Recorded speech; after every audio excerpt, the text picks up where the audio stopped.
Let's round up all those pesky unmarked locations in New Vegas, shall we? If you're new to the channel, first of all, welcome. Second of all, if this type of stuff interests you, then we have loads of content already available for you guys. So whip out the old big iron and blast the sub button. Oh, and if you guys could like the video, that would be awesome too. Helps me out a ton. If you're not new to the channel and you've seen this video already, then skip to here if you want. I've included it in this larger video to keep things nice and tidy. One last thing, you'll notice in the first part of the video that we go over some marked locations that are kinda meh. They're mostly just collapsed buildings with unique signs. Instead of doing those one by one, I've done a quick compilation of them further in the video. And it's cool seeing all the unique signs and stuff the devs went out of their way to make. Remember guys, enjoyed time is never wasted time, and enjoy. Stashed away in the Mojave wasteland, just a stone's throw west of the Monte Carlo Suites, lies an abandoned home that's the perfect fixer-upper for any courier looking for a quiet place to rest, at least until you step outside. This unmarked spot offers the simple luxury of a usable bed, but beware, checking the mail might just blow up in your face. And a surprise visit from 3 fiends is pretty much guaranteed. The more interesting part of this location is that its cell name in the game files gives an interesting nod to Frank Lloyd Wright's Usonian homes. It's truly insane to me that the developers of Obsidian are putting Easter eggs not only in the game, but also in the game files. These people are really next level. Just northwest of the Yanks Memorial lies the abandoned shack, or as the sign suggests, the Hornet's Nest 588. Built from the remains of an airplane fuselage, this unmarked location offers the discerning courier a cozy hideaway complete with a usable bed, a reloading bench, and a sink and a toilet that come with complimentary radiation. Inside, you'll find random loot strewn about and an overturned table adding to the decor, and also a warm fire crackling in an empty barrel. Don't forget to grab the doggy treat by the fire, perfect for any of your canine companions. Bonus perk, the containers here won't eat your stash, making it an ideal place to set up camp and keep your treasures safe from the wasteland wanderers. Located just east of the Allied Technologies offices, the abandoned warehouse is the perfect spot for wasteland adventurers who love a good game of hide and seek with ridiculously large loot. This unmarked location features a single room setup. Half is an open space filled with file cabinets and desks, while the other half is a maze of metal containers stacked sky high. Take the stairs to a catwalk that leads nowhere, but at least you'll get a bird's eye view of the chaos below. This warehouse plays a key role in the Birds of a Feather quest, where you'll find it prepped and stocked with Brahmin, troopers, and unconscious Legion soldiers who might just wake up if you're not careful. Once you get in, you can take a strange look at the oversized junk. A giant coffee mug, supersized Nuka-Cola bottles, and tin cans that look like they're straight out of a cartoon. These are comically large items that are tucked away in a mini maze of shipping containers. So if you didn't know these existed, then it just means more junk for your collection at the Lucky 38. Also, if any of the items are stuck, then just shoot them to get unstuck and you can collect them. We're now out of the abandoned portion, as I like to call it. But honestly, these places are pretty interesting right out of the gate. That's not always the case with a lot of these videos. It truly goes to show just how much love Obsidian put into this game, even for the places that they didn't give a name. Before the bombs dropped, Acme Realty was the go-to real estate agency for anyone looking to snag a piece of the American dream. Fast forward to the post-apocalypse and you'll find 2 of their offices still standing in the Mojave wasteland. One office is located near the old Mormon fort in Freeside and the other next to Westside's south entrance. But don't bother trying to schedule a viewing because the interior of these locations is inaccessible. It's too bad, they'd probably have a nice deal going for the abandoned shack. That place is really nice. B&K Cleaners was a bustling chain of cleaning businesses before the Great War left the world in ruins. You can find 3 of their unmarked locations scattered throughout the Mojave wasteland. One is prominently positioned at the corner of the main street in Freeside, close to the Atomic Wrangler Casino, while the other 2 are located in Westside. Despite their prominent locations, all 3 B&K Cleaner buildings remain inaccessible, locked away as remnants of a time when clean clothes were more than a distant memory. Business must have been booming with these 3 locations located so close to each other. To find Bootjack Cavern, head east from the wrecked highwayman toward the Lucky Gym mine. Then follow the cliff north until you reach the west-facing entrance. Inside, the cavern is a small cave divided into 3 sections, inhabited by fire geckos. It's probably hot as hell in there. You'll discover a pile of fire gecko eggs at the southern end of the cave system, which is useful for the Bleed Me Dry quest. The cave also features a sulfur and potassium deposit similar to the one found in Vault 19 sulfur caves, though this version is smaller and non-interactive. Also, keep an eye out for 2 dead prospectors whose loot may include unique weapons, ammo, and rare apparel like the slave scarf. This is another building with a sign, and that's pretty much its significance. But what makes these places interesting is the fact that you've probably never paid attention to these locations. You just walk by and never really read what the sign says. It feels immersive and real, and that's why these places are fun to explore. You'll find Buck's Steakhouse situated along the main road through Freeside. It lies slightly west-southwest of the King's School of Impersonation. The sign also includes a Sunday buffet. Wonder if it was any good. This pre-war residential spot is located between Camp Searchlight and the Searchlight Airport along the camp's southern border. The trailer park is filled with numerous trailers and campers that you can explore. Just be cautious of the high radiation levels, particularly around the radioactive barrels, where radiation can reach up to 8 rads per second. The area is also inhabited by several golden geckos and feral trooper ghouls, which can be tough to take down. The loot here is but it's still a cool place to check out if you've never seen it before. Travel to the edge of Lake Mead and Calville Bay, and you'll find the old boat storage warehouse. If you've never come across it, I don't blame you. It's a living hell. Outside the rental store, you'll encounter up to 7 cazadors and their nests, with lake lurks lurking nearby on the shores. The store's weathered sign advertises Captain Dean boats and bait rentals, worms, ice cream. Inside, be prepared to face up to 5 giant rats as you explore, because apparently outside wasn't enough of a challenge. The interior features a bookshelf in the center, 2 counters on the right and back walls, and 4 shelving units on the left filled with various items. Behind the far counter, there's an average locked safe, while the right-hand wall sports a bulletin board with key hooks under a boat rental sign. The keys are non-interactive though. You'll also find 2 Sunset Sarsaparilla Star bottle caps, one in the middle display box at the front counter and another by the cash register. In the Mojave wasteland, north of the Crimson Caravan Company and near a string of power line towers, lies Carlyle St. Clair's house, a hidden refuge. This unmarked location serves as the retreat of Carlyle St. Clair III, a man on the run with a shadowy past. Oh, this is getting good. On October 2281, Carlyle was targeted by Mortimer's faction, the White Glove Society. Their twisted plan was to use Carlyle as the centerpiece of a grotesque meal, a bid to resurrect their infamous old ways of cannibalism. Realizing the danger, Carlyle managed to escape and flee New Vegas, recognizing the faces of his would-be captors. Now, he lives in constant fear, holed up in an abandoned shack and always wary of anyone approaching. The house itself is a modest one-room structure located off a road running from Horowitz Farmstead to Rowell's Shack. Outside, a dumpster holds random loot for scavengers. Inside, the sparse furnishings include a double-sized bed, a refrigerator stocked with alcoholic beverages, and a shelf. Carlyle himself can be often found sitting outside, and he's not normal. If you talk to him, he might just start blasting. It's probably the trauma. I would bet a lot of people have never seen this place or heard of Carlyle before, because who the F sides with the cannibals ever? Also, Mortimer sends you here to deal with Carlyle, and he says watch out for all the traps or something like that. I haven't seen a singular trap here. Mysterious? I think so. North of Good Springs and southeast of a ruined tribal village lies a solemn marker known as Chance's Grave. This unmarked location is special, and it holds some interesting New Vegas lore and is featured in the graphic novel All Roads, which is a Fallout comic written by Chris Avalon.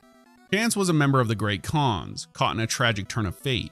While traveling with Benny and a group of Khans to ambush a courier, they encountered a tribal village under siege by fiends. The raiders' flames triggered Chance's traumatic memories of the Bitter Springs massacre.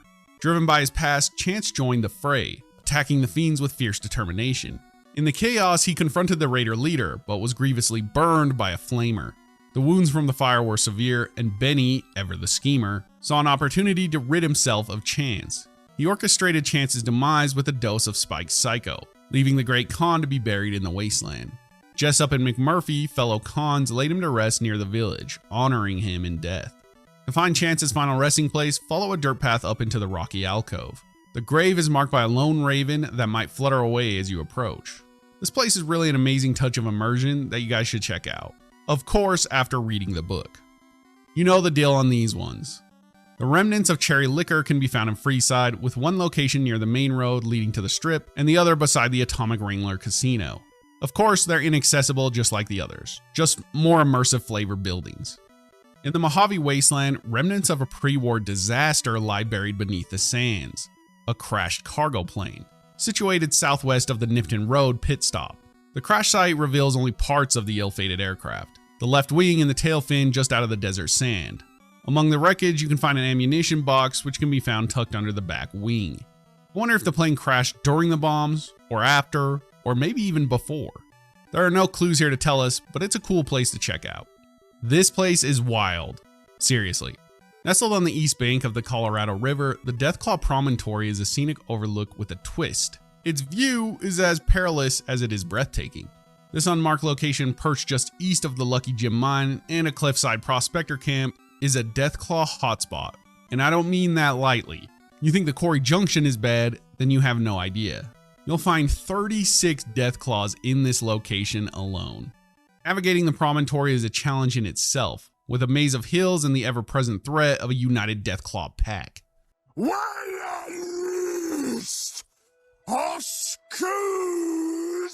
These creatures, from alpha males to baby Deathclaws, are more organized than their Quarry Junction counterparts. Trigger them in any way, any of them, and they will all come calling. For those brave, or foolish enough, to explore, notable finds include the Remnants power armor, minus the helmet, the T-51B power armor, and a variety of Deathclaw eggs. You can also score a multi-plas rifle and a tri-beam laser rifle from the corpses of the fallen prospectors. And if you're feeling lucky, there is a helmet for the Remnants power armor hidden in Silver Peak Mine. As a bonus, the area is dotted with Brock flower plants and Xander roots, perfect for those looking to harvest some rare ingredients amidst the chaos. But don't think it's over after you kill the main pack, because more will come crawling in after the fact. This place is madness. Just north of the ominously named Devil's Throat, you'll find the Devil's Throat Cavern. As you approach, you'll find a campfire surrounded by up to 4 heavily armed super mutant masters. These brutes come equipped with an array of weapons, from missile launchers to miniguns, and might even have a few grenades or nail boards at their disposal. Maybe I should call this segment of the video Survival Players Don't F*** Around. If you're playing with the Wild Wasteland trait enabled, the area becomes even more intriguing and explosive. Look to the northwest of the cave, where an undetonated nuclear bomb known as the One awaits. The actual cavern isn't that interesting, but it is based on the real-world location of the Devil's Throat sinkhole at the Gold Butte, but I don't know, you decide. A national monument in Clark County, Nevada. The El Diablo roller coaster stands as a rusty relic of Prim's pre-war charm, once the star attraction of the Bison Steve Hotel and Casino. This coaster was a highlight for travelers on the Interstate 15. Now it's just a crumbling monument with only a single roller coaster left on the ground. Following the NCRCF prison break, some escaped convicts have made the derelict tracks their battleground, shooting at anyone who dares to venture near. If you're feeling adventurous, you can climb on the highest point of the coaster, either by following the tracks from behind the hotel or using a door on the hotel's second floor. Just don't expect much more than a view. There's no loot or interaction to be had. You can also find a framed pre-war newspaper in the nearby Vicky and Vance Casino, which tells a grim tale of a resident who ended up splattered on the roller coaster tracks. And if you're curious, the El Diablo is inspired by the real-life Desperado roller coaster at the Buffalo Bills Resort and Casino in Prim, Nevada. This is just another building with a unique sign, and you can find one near Miguel's Pawn Shop. The fabulous New Vegas sign is located just north of Camp McCarran, near the southern edge of the strip. This iconic landmark does have a flashy history. The sign's appearance in the game's cinematic intro features an inaccessible platform behind it, where an NCR veteran ranger takes aim at a fiend by the El Rey Motel. Despite this looking badass, you can't actually access this platform or see NPCs using it. I tried. The sign's design is a twist on the real-world "Welcome to the Fabulous Las Vegas" sign, with new covering the loss and the E in the new cleverly swapped with a reversed 3. Also, a smiley face adds a nice little touch to the O in welcome. The cool part about the sign is that it's not just in New Vegas. It also makes appearances in Fallout 4's Pip-Boy minigame Atomic Command, and spoiler alert, I'll wait 2 seconds, the end credits of the Fallout TV series. Just southeast of the Horowitz farmstead and just north of Westside, the Fiend House stands as a modest 1-level hideaway in the Mojave wasteland. This unmarked location is a treasure trove of chems, ammunition, and assorted goodies.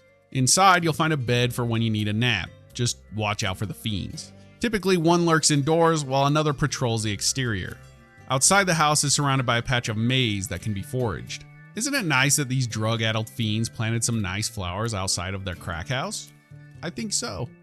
Once a bustling major roadway in pre-war Nevada, Fremont Street now meanders through Freeside, the gritty makeshift neighborhood outside the strip's impenetrable gates. The street runs along the old commercial district's edge, now a patchwork of dilapidated buildings and a hotbed of tension between NCR travelers and local squatters. In the world of Fallout, Fremont Street hosts a gritty backdrop where you might hear local rumors or find the Silver Rush run by the Van Graffs. Though the game does hint at its real-world counterpart's history with an unused street sign in the files. Located west of the Gibson scrapyard, the shack was once a covert hub for Father Elijah to exchange top-secret tech tidbits with his trusted associates, including Veronica, before the Brotherhood of Steel's fall from grace. Today, the shack stands empty. Inside, you'll find a clutter of bottles, including an assortment of alcohol and chems scattered around. The decor is unsettling, featuring a skeleton sprawled on the bed, a butter knife jabbed into a broken TV, and a bloody lawnmower blade on the floor. There's also a finger impaled on a machete stuck in the wall, hinting at some dark history that remains a mystery. Though it's named for Old Lady Gibson, she never actually uses this place. It seems to have fallen into disrepair. I did read an interesting tidbit about this location though. Apparently Alice Hostetler has a set of dialogue lines and movement packages directing her towards Gibson's shack. If convinced to fulfill her own dreams and leave her parents during someone to watch over me, she would eventually make her way towards Novak in search of a home, and would then finally choose to settle down inside of this shack. Something appeared to bug out her movement and it was never fixed, so now this will never actually happen in the game. The Great Khan Armory is a hidden gem buried in the basement of a crumbling house northeast of Spring Mountain Ranch State Park. You can access it through the weathered yellow cellar door, and you'll find yourself in the heart of a Great Khan armament. It's guarded by a Great Khan and managed by the Armorer. This armory is pretty amazing for those with a solid reputation among the Khans. But if you don't have a good reputation with the Khans, then all you need to do is unlock a hard lock to access the stash of weapons and equipment. There's also a workbench and a reloading bench on hand for your crafting needs. I didn't know this place actually existed until I did this video. I've been playing the game since release. It's actually crazy how much content can be missed. I love it. Speaking of the Great Khans, did you know that they have 3 secret supply caves? Okay, you may have because they are connected to a couple side quests. But the Great Khan supply caves are scattered around Bitter Springs, and they do have some interesting loot. Located at the north edge of Bitter Springs, the irradiated supply cave is home to giant ants and a cache of radioactive supplies hidden behind a broken fence. Just keep an eye out for the irradiated environment. North of Bitter Springs, the Night Stalker Den supply cave is a nightmarish den of bloodthirsty Night Stalkers. The supply cache, protected by an easy lock, is located behind a gate in a small passageway. To the northwest of Bitter Springs is Oscar Velasco's supply cave. This cave is where you'll find Oscar Velasco. It contains a Great Khan supply cache and some minor loot with access guarded by an easy lock. You have to navigate carefully up the mountain path to reach it. I obviously don't think they ever intended to come back for these supply caches, but I guess you never know. It just seemed insane to come back here, down on your luck, looking for extra supplies to survive, and then you're greeted by a den of Night Stalkers. I'm sure that would be fun.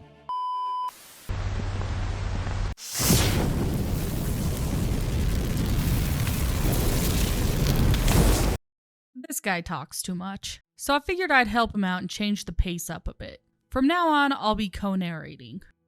Griffith Peak. This is a mountain. Near Jacobstown, of course. I included it because I think that it's awesome that Griffith Peak in the game is located in the same geographical area as the real-world Griffith Peak, southeast of Mount Charleston, Nevada. The Gypsum Quarry office. From the outside, it's just another dilapidated building in the Gypsum train yard, blending in with the wastelands aesthetic of everything's been through a blender.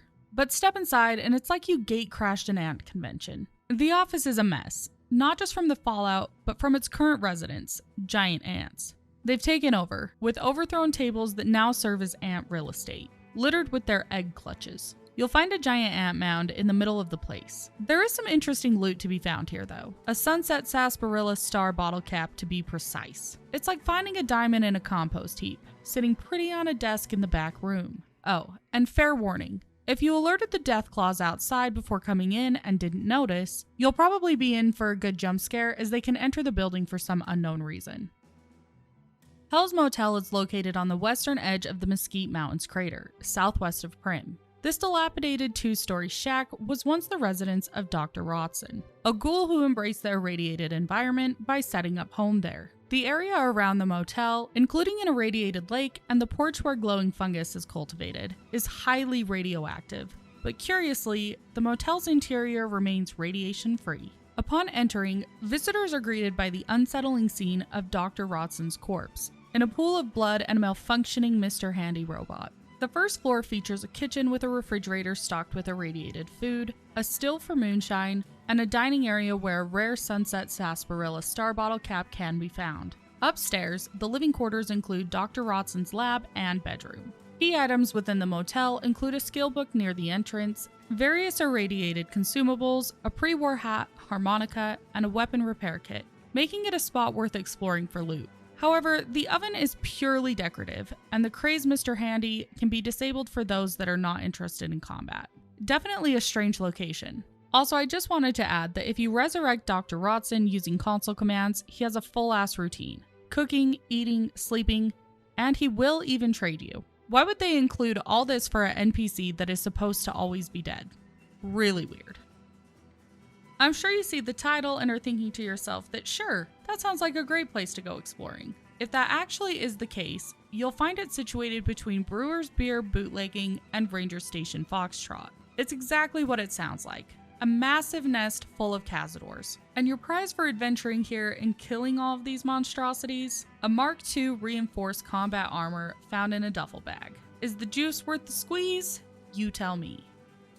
The Hostetler home is set in the relatively safer East Vegas area, serving as a dwelling for Don Hostetler, his wife Becky, and their daughter Alice. This home is notable for its connection to the Crimson Caravan, where Don works, often returning home with a mysterious full pouch which intrigues local onlookers. Positioned east of the Gunrunner's kiosk and south of the New Vegas Medical Clinic, the Hostetler home is a modest setup with a living room, a small bathroom, a bedroom to the north, and a kitchen. Inside, you'll find one Sunset Sarsaparilla star bottle cap on a small table between couches in the living room. There's also an odd, oversized white plate that if you pick up and drop twice, will revert to normal size. The home's primary defender is Becky Hostetler, who takes on this role when her husband is not around. Their daughter Alice expresses that her mother's focus is predominantly on the house's defense. Interestingly, despite being a home for 3, it only has one queen-sized bed, indicating either a lack of sleeping arrangements for Alice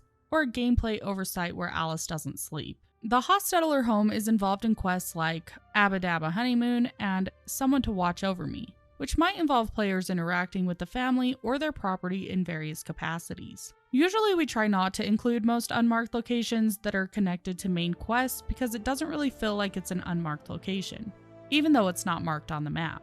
But this one feels enough out of the way that we think it's still noteworthy. Isaac's house is specifically just east of the Gunrunner's kiosk, located right past an overpass. As the name suggests, the house belongs to Isaac, who serves as the supply manager for the Gunrunners, a prominent faction in the game known for their weapons trading. On entering, you'll find a standard living room suggesting a simple but functional living space. To the immediate right of the entrance, there's a bedroom with an unowned bed, implying that anyone can use it for sleeping without repercussions. The house includes a kitchen equipped with a refrigerator, likely containing minor loot that can be useful for scavenging. The house can be easily identified by a shopping cart positioned in the front of its entrance, setting it apart from neighboring structures. Isaac's role as a supply manager hints at potential insights or interactions related to the Gunrunner's operations, possibly influencing players' strategies or quests involving this faction. While Isaac's house might not be a focal point for major quests or events, it offers a glimpse into the personal life of an NPC with a significant role that you might have missed. It's really interesting that Obsidian added homes for random NPCs like this. I'm always blown away by their attention to detail. Homes for NPCs, crops for large organizations to feed them, water sources, all mundane real-world stuff that immerses you so much more. The Jackal Shack is an unmarked locale located to the south of the Northern Passage, leading to the Honest Hearts DLC. This spot is characterized by its makeshift construction, featuring a scrap metal shack that barely stands as a shelter. Inside, you'll find rudimentary comforts like beds, various chems, and a selection of consumables, including bottles of vodka. The aroma of Brahmin steak cooking over a campfire adds a touch of post-apocalyptic hospitality to this otherwise barren setup. Adjacent to the shack, there's a boarded-up house surrounded by harvestable plants, suggesting an attempt at self-sufficiency by its inhabitants. Typically, you'll encounter 2 members of the Jackal's gang here, wielding lead pipes as their weapons of choice. These jackals respawn every 3 in-game days. Other than that, not much else can be found here.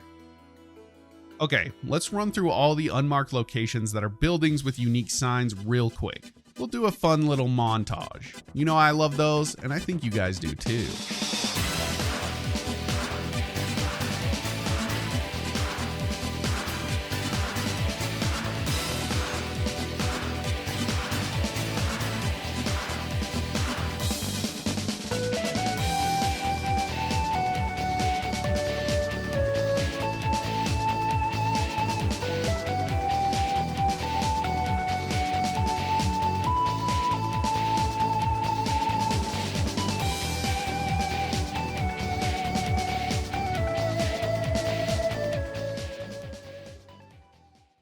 Lurk Cove is nestled on the eastern bank of the Colorado River, directly across from the Blue Paradise Vacation Rentals. This site is primarily characterized by its aquatic environment, where two narrow strips of land lead into a cave, creating an ideal habitat for the creatures known as lake lurks. These amphibious beasts make the cove a perilous place for the unprepared. Within the cave, you can discover remnants of past visitors or unfortunate souls.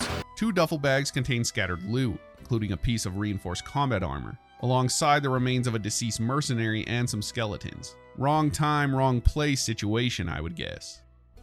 The Le Canard apartments are an unmarked pre-war residential complex located near Westside, adjacent to the Thorn. The area is characterized by a sense of community and fortification, with several local residents milling about makeshift barricades and sniper towers for protection. The complex's courtyard has been repurposed into a garden, enclosed by a small fence, symbolizing attempts at self-sufficiency and order. However, these plants are decorative and not harvestable by the courier. The building itself is in disrepair, boarded up like many structures in the wasteland, with the interior inaccessible despite being able to explore some of the exterior walkways. The name Le Canard, meaning the duck in French, might playfully refer to this, a French satirical newspaper. I hope you didn't think I'd even try to pronounce that.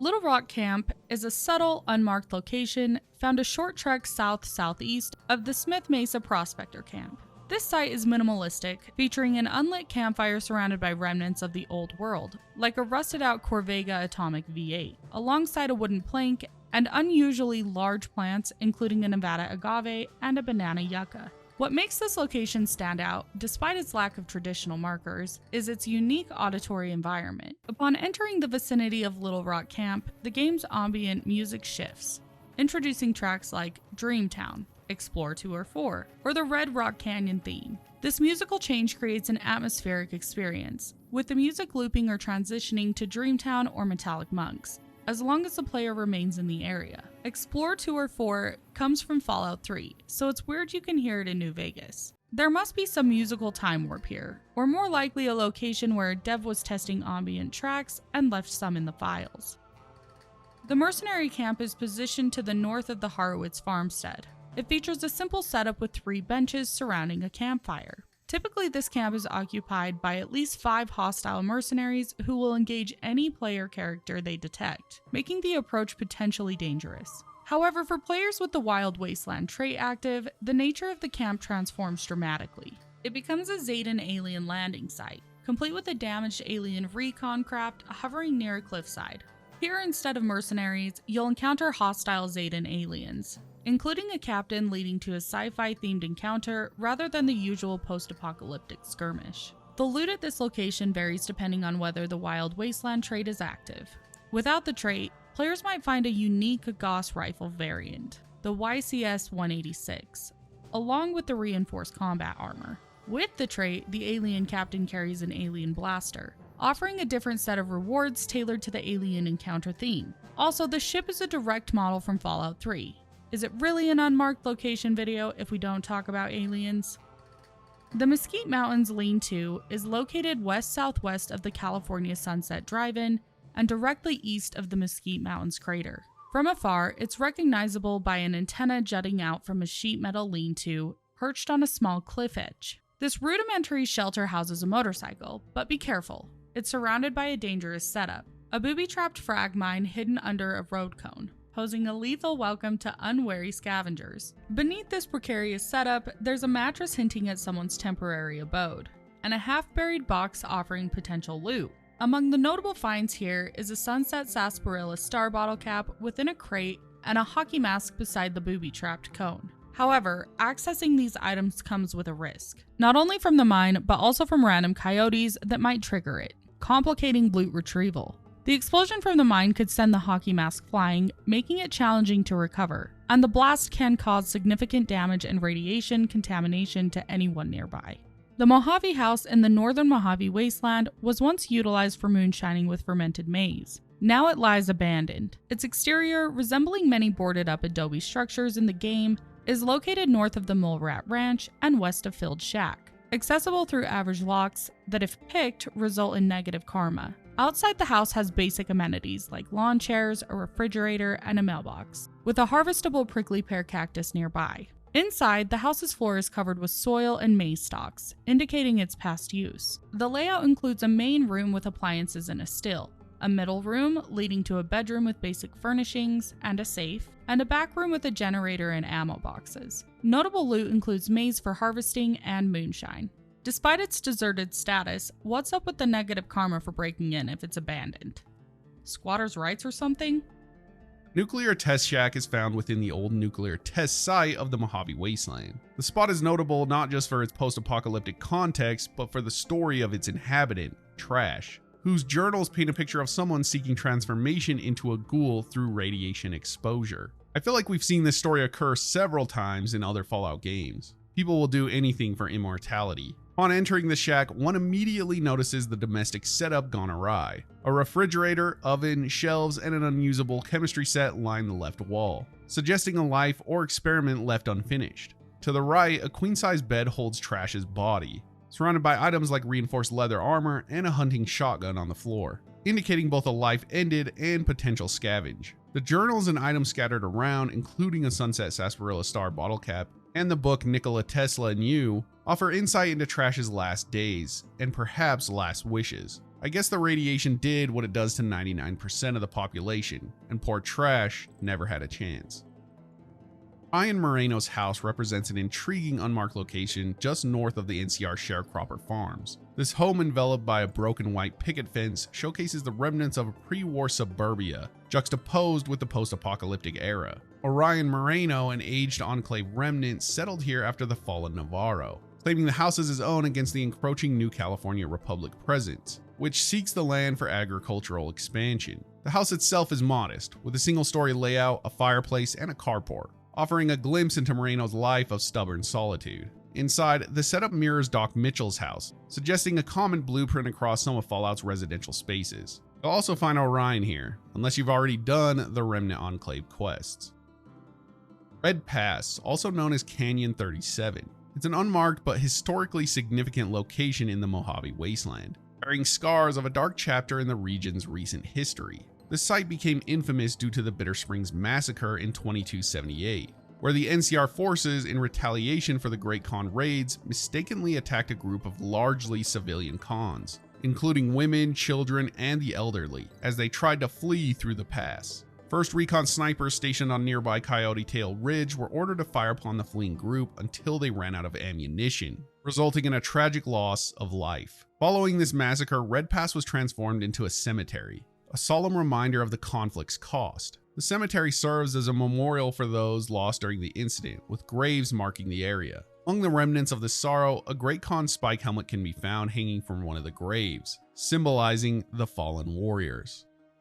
Ringo's Caravan lies northeast of Gene Skydiving on Interstate 15, marking the site of a tragic encounter between the Crimson Caravan and the Powder Gangers. This location became the scene of an ambush by a Powder Ganger faction led by Joe Cobb. Ringo, the caravan leader, along with his 2 guards and their pack Brahmin, were attacked with the intent of extortion, but Ringo's refusal led to a shootout. The 2 guards and the Brahmin lay dead around the caravan, their supplies looted, with only Ringo managing to escape to Good Springs, seeking refuge and causing a local dilemma over whether to protect him or appease the Powder Gangers. The layout presents a looted camper hitched on the highway, surrounded by the casualties of the skirmish. Upon the initial visit, the area might still see some activity, with additional Powder Gangers checking on their fallen, adding tension or opportunity for combat. It's another good example of Obsidian following through on their characters and their stories. They could have just placed Ringo in Good Springs and have him tell his tale.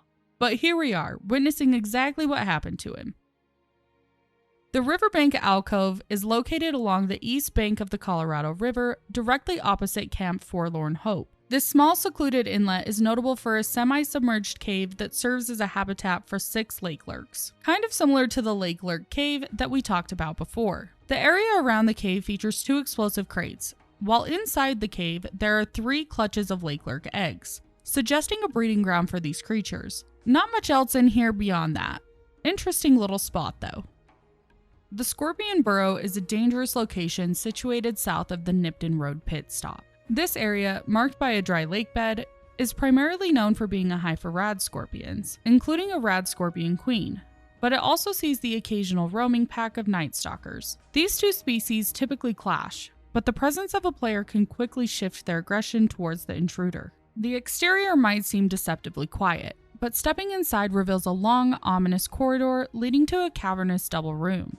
Here, players encounter not only multiple rad scorpions, but also the queen. Scattered throughout the burrow are signs of previous encounters gone wrong. A dead wastelander at the entrance, 2 more in the first room, and in the queen's lair, a deceased Jackal gang member and a prospector. I don't think I've ever seen this burrow before making this video. I mean, I typically avoid large holes in the ground surrounded by scorpions, but I guess that's just me. The silt train is found at the end of railroad tracks, west-southwest of Ranger Station Charlie. It's a simple spot marked by a campfire and the presence of vipers. Nearby you can find Harper's Shack for fast travel, and there are cacti for those desperate for resources, though only one yields fruit. Surrounding this spot are layers of danger. Potential viper ambushes, encounters with Deathclaws from Deadwind Cavern, and the risk of meeting Legion assassins or NCR rangers depending on your reputation. East of the tunnel, a Deadbright follower and strategic ambush points further highlight the perilous nature of this seemingly minor location. It's obviously sealed so we can't go in, but it's a neat little spot.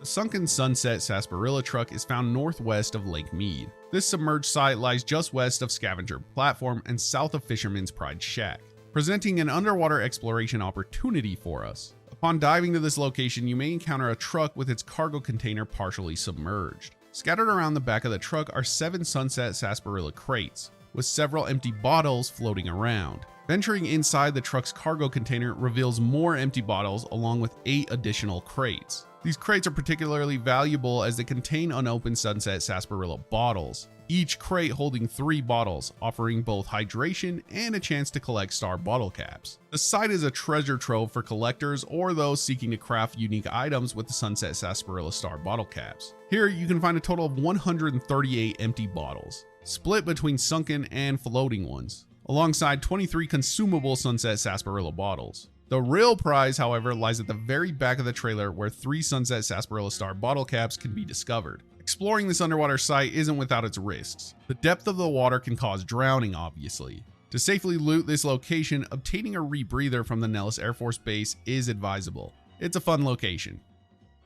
The train station is found near the RepCon headquarters. The station's layout includes 2 points of entry, one at the front through the waiting area and another behind the ticket purchasing section. Inside, the atmosphere is one of abandonment, with empty bottles and burnt books scattered across the floor, painting a picture of neglect and looting post-apocalypse. While the station might seem devoid of significant treasures at first glance, upon closer inspection, you can find minor loot like a doctor's bag, a lunchbox, fission batteries, and pre-war money scattered around, especially in the ticket booth's shelves and cash registers. These items are pretty basic though.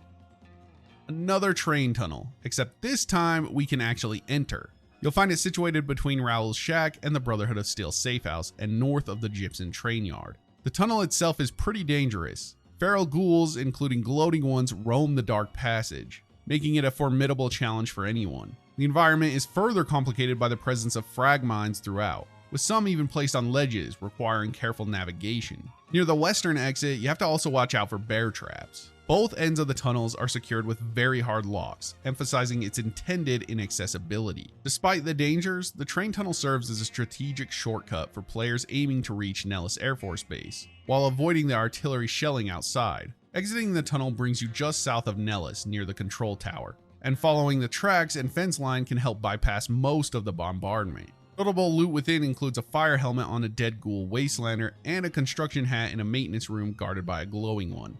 Worth noting that Deathclaws from the nearby Gypsum train yard might wander into this area. adding another layer of risk. Originally, there was supposed to be a Nellis train tunnel key that could unlock the very hard locked doors, but this was cut from the final game, leaving players to rely on their lockpicking skills or brute force to navigate through. Everyone and their mother that have played this game has seen this monument. It's considered an unmarked location on the wiki, but I just wanted to give it a shout out because it's iconic. The Wind's hideout is found halfway between Westside and the H&H Tools factory in the Mojave wasteland. This hideout serves as a hideaway for Sammy and Pauline Winds, who stole numerous pre-war relics, including Vance's 9mm submachine gun from the Vicky and Vance Casino in Prim, with plans to rob the strip.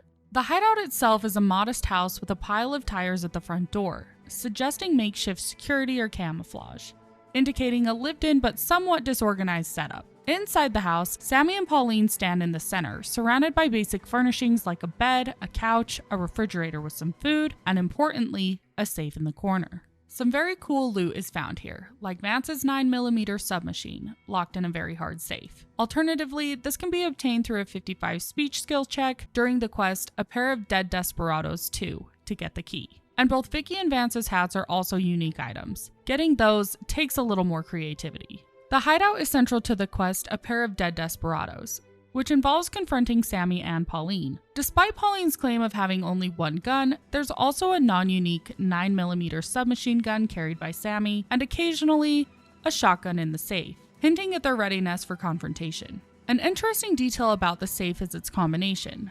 5/23/34, which references the date Bonnie and Clyde, the real-world counterparts of the Winds, were ambushed and killed, adding a layer of historical nod to the game's narrative. Everything within the hideout is free to loot, with no ownership restrictions, making it a prime spot for players to gather valuable items without repercussions. We did a whole video on these guys and the quest Desperados because it's such a uniquely hidden quest in the game. It's the unmarked New Vegas quest found on the channel. Go watch that, it's awesome.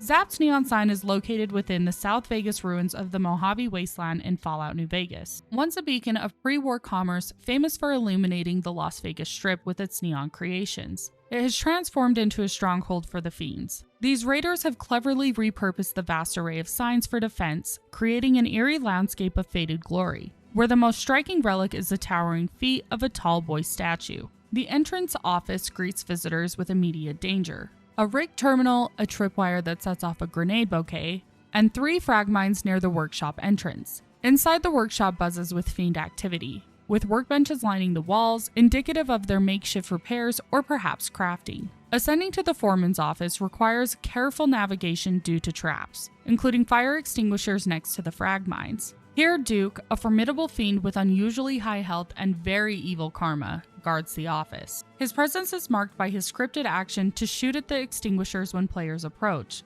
triggering an explosive welcome.